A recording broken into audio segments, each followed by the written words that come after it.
what's up? Audio might sound bad because I'm on my phone, but I'm out of class. I've been out of class for like 30-ish minutes, and I'm about to go to the gas station. I got about another 40 minutes till I have to go to class, so to my next class, which is history. So, about to go to the gas station, and you get a little time lapse of that. And I know I didn't really have a morning vid because I was kind of busy, but yeah, I gotta go to the gas station, get a drink and some gum because I feel like my breath smells bad. So, but yeah, let me push you up.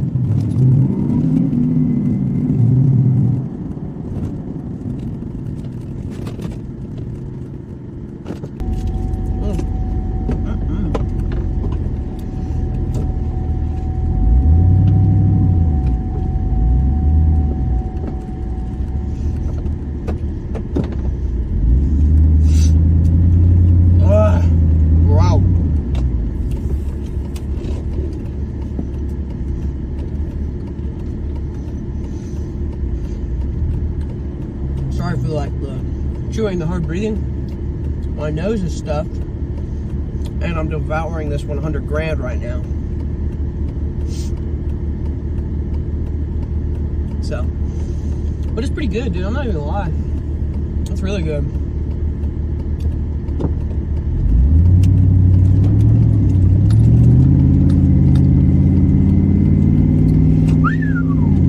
But yeah, so I have to go back to class. Which, here's what it is, you know, not a huge issue. I have a couple minutes, 20, 30, I think, I don't know, something like that. But I gotta get back to class, and honestly, I'm probably gonna end up recording myself while I work and study, because I need to do that. But yeah, I try to get a snack and a drink, because I am thirsty, dude. I'm so freaking thirsty, it's not even funny.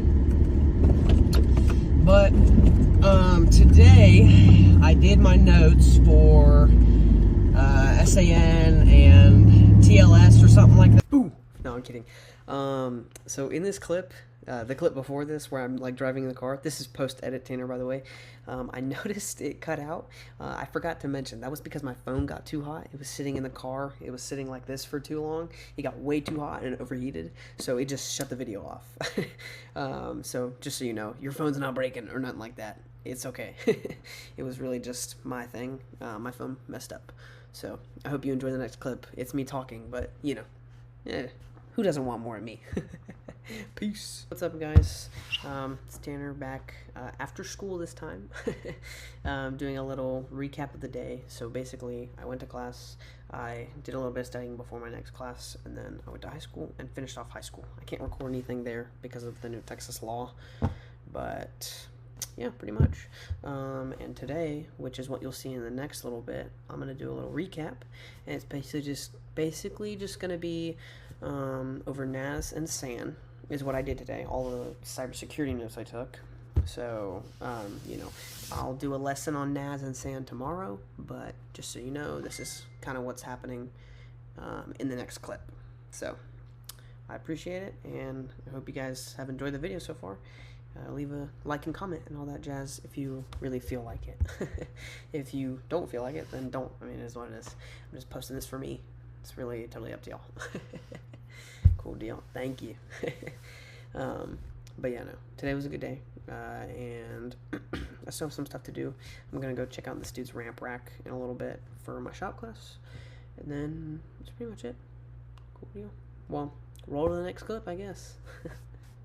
What's up, guys? This is Tanner, obviously, and in this next clip, aka this clip you're watching right now, I'm just, you know, writing notes and going over SAN and stuff like that, and I'm really just, you know, all I'm really doing is going over notes and writing a bunch of stuff down. That way, tomorrow, for the end of the video lesson, I can actually, teach you guys something, because basically yesterday I did a bunch of ports and all that stuff, and today I'll be doing, or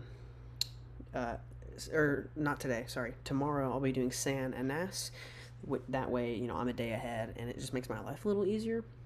So basically, just gonna be doing these notes. This is what I did in class today, on top of listening to the teacher, obviously. But I didn't record anything besides this, strictly because I didn't want to, be all up in the, be doing all of this stuff while the teacher's teaching. So I just kind of recorded what I did. That way you guys can see it. I use this website called Coding Roadmap, and I'm doing the cybersecurity one because I feel like it's pretty easy, makes my life simple, and it's a little better for me. Honestly, I really like it. So I hope you guys enjoyed, and have a great day. Like and subscribe, all that jazz, I know I said that earlier, but thank you for watching. Peace out. Hey, what's up, guys? I'm just going to be doing the lesson for today, which today's lesson is network protocol, common network protocols. So I'm just going to be talking about those. It's going to be kind of long. I'm going to try to keep it short, try to keep it real condensed. My notes are really simple, and keep it for you guys, so it's easy for you guys to read, easy for you guys to do, understand what's going on. So basically, network protocols are used to exchange information among the internet and devices. There are three main types. There's communication, management, and control. So in the overall sense of, like the network protocols, there's two really big ones. So there's the OSI, which stands for Open Systems Interconnection, and it has 7 distinct layers, except it's really for engineers, so I didn't learn a whole bunch about it. I barely wrote it down. So you guys don't have to learn, which is great for y'all, right? So the next one is Protocol Internet. Protocol/Internet Protocol. It's basically TCP/IP is essentially what it is. IP is the big one. A lot of people know what IP is. So it's the most popular. It's almost the whole internet. It's a standardized framework which allows for easy communication, and it's functional and usable, but it's not as detailed like the 7 layers in OSI. There's only 4 layers. So in TCP is just what I'm going to call it. In TCP, there's the application layer, the transport, the internet, the link, and then there's like a 5th miscellaneous layer, but I'll get into that in a little bit. So the application layer, it interacts directly with users. It's got web browsing, file transfer, email communication, all that stuff, and it's operates on the levels of DNS, FTP, HTTP, SSH, and Telnet. Now I know those are a lot of big words, but we go into that later, so don't worry. And then 2, there's the transport layer, which provides end-to-end communication between the hosts, so between one device and the other, or one device and a server, or whatever. Then there's TCP and UDP. They both operate at this level, so the transport layer is where this happens. TCP may be reliable, but the transport layer is not. So like, TCP is very reliable, it's very secure, but the transport layer isn't, which makes it vulnerable to things, to bugs and stuff like that. Then number 3, there's the internet layer, which the internet layer basically routes data packets from source to destinations, and it uses logical IP addresses to determine path of data. So every device has an IP address, and the internet layer uses that to, spew information to certain parts. So IP is the main protocol on this level. Smaller protocols include Address Resolution Protocol, or ARP, and Internet Control Message Protocol, which is ICMP. Yeah. And then number 4 is the link layer, which is also known as the data link layer, and it's responsible for physical data between network hardware. It uses protocols such as Ethernet or wireless Bluetooth. It's like, kind of like the physical part of the internet. And then number 5 is miscellaneous, and it isn't technically a part of TCP/IP protocol, but it does play a role within data exchange. So it uses things such as Border Gateway Protocol and Open Shortest Path First, and we'll get into those later. So next, we'll talk about common protocols within each layer. So in the first layer, there's domain name system, which is DNS, and it acts as the internet's phone directory. And each device in DNS has its own IP address unique to it. It uses a resolution process to solve humans remembering the numerical values issues, which basically means it uses resolutions other than numbers, because humans are bad at remembering numbers. And the computer that you're using, or the device, sends requests to DNS servers to find the correct IP address. This is basically what happens when you search any website. So DNS servers are also used for reverse processes, which allows them to connect IPs to the correct domain. And then DNS is like a directory with domains corresponding IPv4 and IPv6 addresses. Different types of records in DNS servers are A records, which maps FQDN to IPv4 records. And then there's quadruple A or AAAA, which maps FQDN to IPv6 records. Then there's the canonical name record, which is CNAME or CNAME, and it's an alias, basically, and is used to map one domain to another different domain. So then there's mail exchange, which is MX, MX records, lists mail servers for domain mail exchange, so like Gmail uses that. Then there's pointer record, which is PTR record, and it's a reverse lookup, which maps an IP to an FQDN, or like a domain. So second, there's dynamic host configuration, or DHC, which is, it automates processes of assigning IP addresses to a network endpoint. Each time a device moves locations, DHC assigns it a new IP. It's like a whole thing. And then without an administrator, it must manually make IPs for a device on the network. And it makes like a handshake process.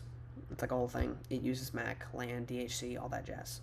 And then DHC also passes essential network info, such as subnet masks, DNS server addresses, etc., which allows devices to communicate easily through local and external networks.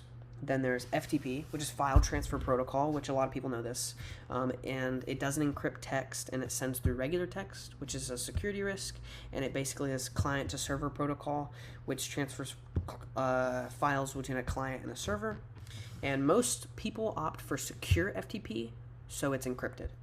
Then there's Hypertext Transfer Protocol, which is HTTP, and it's the primary way web browsers and servers communicate. It does things like transfer web pages, transfer data, facilitate file sharing, stuff like that. It establishes a connection between the user and domain's web server, and it's a secure version, which encrypts a user's HTTPS request. And then there's SMTP, Simple Mail Transfer Protocol, and it basically is how mail is sent. It doesn't control how it's received, but it controls how it's sent. And then there is the miscellaneous, and the only one that I really needed to know was the Border Gateway Protocol, which essentially just makes the internet work properly. It allows your IP and your device to go through different gateways to access the internet and to access web pages and all that jazz, you know? So that's all there is. I know that was really quick, 7 minutes. So all of that is for common protocols. Hope you guys enjoyed, and that's the end of this video. I hope you guys really enjoyed and you're getting something out of this. Welcome to take notes and comment. Let me know how I can do better. Let me know, what I'm doing wrong, all that stuff. I really want to know, and I want to make these videos better. Thank you, and I appreciate your time. Like and subscribe. Peace.